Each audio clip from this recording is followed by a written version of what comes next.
উসমান হাদির আসনে নাসিরউদ্দিন পাটোয়ারির হার, এটা কি শুধুই একটি আসনে হেরে যাওয়া, নাকি এটা ইচ্ছাকৃতভাবে হারিয়ে দেয়া? আপনার কি মনে হয়, নাসিরউদ্দিন পাটোয়ারির জেতার কথা ছিল, নাকি মির্জা আব্বাসের জায়গাটাই ছিল স্বাভাবিক ও প্রাপ্য? অবশ্যই কমেন্ট করে জানাবেন। কারণ এই নির্বাচন যদি কোনোভাবে প্রশ্নবিদ্ধ হয় বা কোনোভাবে বানচাল হয়, তাহলে কিন্তু বিএনপি জামাতকে এটা সারা জীবন দায়ভার নিতে হবে। ভোট আপনি কেন দিতেছেন? ভোট দিচ্ছি আসলে 17 বছরের অপেক্ষা। আমার বয়স almost 37, but this is the second time আমি ভোট দিচ্ছি। তো সবারই প্রতিফলন দেখানো যে দেশের উন্নতিটা অথবা চেঞ্জেসটা আমরা কোথায় চাচ্ছি, এটার জন্যই ভোট দেওয়া।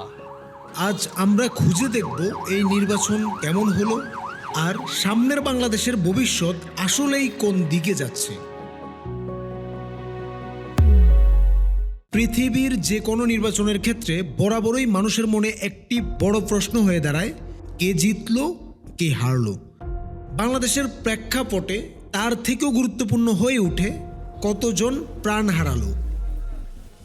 ডক্টর ইউনূস আমাদেরকে একটা ট্রেন লাইনে উঠিয়ে দিয়েছে, বাকিটা হলো ট্রেনটা চালানোর দায়িত্ব নেক্সট সরকারের। বেসিক্যালি ওইটাই দেখার বিষয়, তারা ওইটা অ্যাক্টিভ করে রাখতে পারে কি না। ইনশাল্লাহ পারবে। কিন্তু গণ অভ্যুত্থান পরবর্তী সময়ে বাংলাদেশের মানুষ একটি সুস্থ ও শান্তিপূর্ণ নির্বাচন চেয়েছিল, যেখানে দলীয় সহিংসতা নয় বরং সহনশীলতা থাকবে। সেই হিসেবে বলা যায় 100% নিখুঁত না হলেও আগের অনেক নির্বাচনের তুলনায় এবারের নির্বাচন ছিল তুলনামূলকভাবে অনেক বেশি শান্তিপূর্ণ। না না, খুবই ভালো পরিবেশ, এখানে কোনো ঝামেলা নাই, সবাই সবার পরিচিত, বিরোধী দলে যারা আছে তারাও আমাদের পরিচিত। তো পরিবেশ ভালো, সবাই সবার সাথে কোলাকুলি করতেছে, ঈদের মতো আমেজ। যে লাস্ট নির্বাচনটা হয়েছে তখন কিন্তু ভোট কেন্দ্রে আনার জন্য অনেক ধরনের চেষ্টা করা হয়েছিল, মানে তবুও কি মানুষের ভিতরে অনাস্থা চলে আসছিল, আসে নাই। কিন্তু সেটা যে আবার ফিরে আসছে মা বোনদের মাঝে, আমাদের এত দ্রুত ফিরে আসছে। অনেকের কাছে দিনটি ছিল ঈদের দিনের মতো। মানুষ লাইন ধরে ভোট দিয়েছে, ঢাকা থেকে কর্মজীবী মানুষরা গ্রামে ফিরেছে ভোট দিতে। এই এক অন্যরকম উত্তেজনা ছিল পুরো দেশে।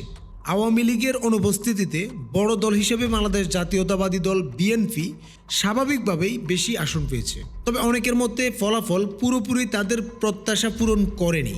তবুও বড় চমক ছিল বাংলাদেশ জামায়াতে ইসলামীর উল্লেখযোগ্য আসন পাওয়া। এর আগে দলটি কখনো এত আসন পায়নি। আর যে আসনগুলোতে 11 দলীয় জোট হেরেছে, সেখানে বেশিরভাগ ক্ষেত্রেই বিএনপি প্রার্থী থেকে ব্যবধান ছিল খুবই কম। এটা ভবিষ্যৎ রাজনীতির জন্য একটি বড় বার্তা। তবে জনমানুষের মনে সবচেয়ে বেশি হতাশা তৈরি হয়েছে নাসিরউদ্দিন পাটোয়ারির পরাজয় ঘিরে। কারণ অনেকের চোখে তিনি ছিলেন এই নির্বাচনের একমাত্র ব্র্যান্ড অ্যাম্বাসেডর, যে একাই মাতিয়ে তুলেছিলেন নির্বাচনী প্রচারণা। কিন্তু অবাক করা বিষয় হলো, মাত্র 1 বছর আগেও তিনি জাতীয় পর্যায়ে এত পরিচিত মুখ ছিলেন না। আর তার আসনটি মানুষের কাছে আরও বেশি আগ্রহের জায়গা ছিল, কারণ এই ঢাকা 8 আসন থেকেই স্বতন্ত্র প্রার্থী হিসেবে লড়ার কথা ছিল শহীদ ওসমান হাদিকে। কিন্তু হাদি এই নির্বাচন দেখে যেতে পারেননি। আর অন্যদিকে নাসিরউদ্দিন পাটোয়ারি বারবার বলেছেন তিনি হাদির হয়ে এই নির্বাচন করছেন।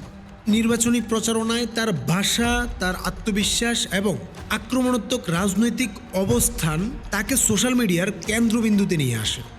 অন্যদিকে তার বিপরীতে ছিলেন অভিজ্ঞ ও হেভিওয়েট নেতা মির্জা আব্বাস। একজন তরুণ নেতা মাঠে নাকানি চুবানি খাইয়েছেন একজন অভিজ্ঞ প্রবীণ রাজনীতিবিদকে। তবুও শেষ পর্যন্ত ফলাফল গেছে অভিজ্ঞতার পক্ষেই। এটা কি অভিজ্ঞতার জয়, নাকি নাসিরউদ্দিনকে পরাজয় মেনে নিতে বাধ্য করা হয়েছে? এই নির্বাচনে আরেকটি বড় চমক জাতীয় নাগরিক পার্টি এনসিপি। মাত্র 1 বছরের কম সময়ে গঠিত একটি দল 30টি আসনে প্রার্থী দিয়ে 6টিতেই জয়লাভ করেছে। অন্যদিকে সরকার গঠনের কথা বলে বাংলাদেশ ইসলামী আন্দোলন অতিরিক্ত কনফিডেন্সের ঠেলায় 268 আসনে মনোনয়ন দিয়ে মাত্র 1টি আসনে জয় পেয়েছেন। মানে এটি তাদের জীবনের প্রথম জয়। আর শেষ তিনবারের বিরোধী দল জাতীয় পার্টি পেয়েছেন 0 আসন। এটা আসলে স্পষ্ট করে রাজনীতির মাটি বদলাচ্ছে। এখন বড় প্রশ্ন, তারেক রহমান কিভাবে তার দল ও সরকারকে সামনে এগিয়ে নেবেন? বাংলাদেশ কি সত্যি গণতান্ত্রিক অধিকার ফিরে পাবে তারেক রহমানের হাত ধরে, নাকি আবারও পুরনো চক্রে আটকে যাবে? সবকিছুতে পরিবর্তন দরকার, কারণ এই যে 71 থেকে এ পর্যন্ত 50 বছরের দেশ ওরকম পরিবর্তন হয় না। তবে এটুকু স্পষ্ট, বাংলাদেশ জাতীয়বাদী দলের সামনে এটি একটি বড় ও ঐতিহাসিক সুযোগ। তারা চাইলেই নিজেদের অবস্থান দৃঢ় রেখে বাংলাদেশকে একটি নতুন রাজনৈতিক বাস্তবতায় নিয়ে যেতে পারে, যে পরিবর্তনের অপেক্ষায় আছে দেশের প্রতিটি মানুষ। অভ্যুত্থানের আগে আসলে তখন আমরা এটা কল্পনা আনতে পারি নাই, এই ধরনের যে একটা নির্বাচন হবে এটা তো কখনো আমরা না ভাবি নাই। এখন নির্বাচন আপনার কাছে কি মনে হতেছে, কেমন হতেছে? 100% সুস্থ, এখানে কোনো ধরনের কোনো জ্ঞান নাই, ভালোই।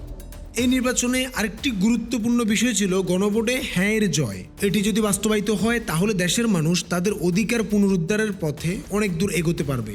মানুষ আর রক্ত দেখতে চায় না, তারা শুধু চায় শান্তি, প্রতিশ্রুতির বাস্তবায়ন এবং বারবার প্রতারিত না হওয়ার নিশ্চয়তা। সে অনুযায়ী গণভোটে হ্যাঁ ভোট জয়লাভ করেছে, আর মানুষ বুঝিয়েছে তারা আসলেই পরিবর্তন চায়। তবে আপনার কি মনে হয়, এই নির্বাচন কি সত্যি পরিবর্তনের সূচনা? বাংলাদেশ কি বদলাবে নাকি আবার ফিরে যাবে পুরনো জায়গায়? আপনার মতামত কি? কমেন্ট করে জানান।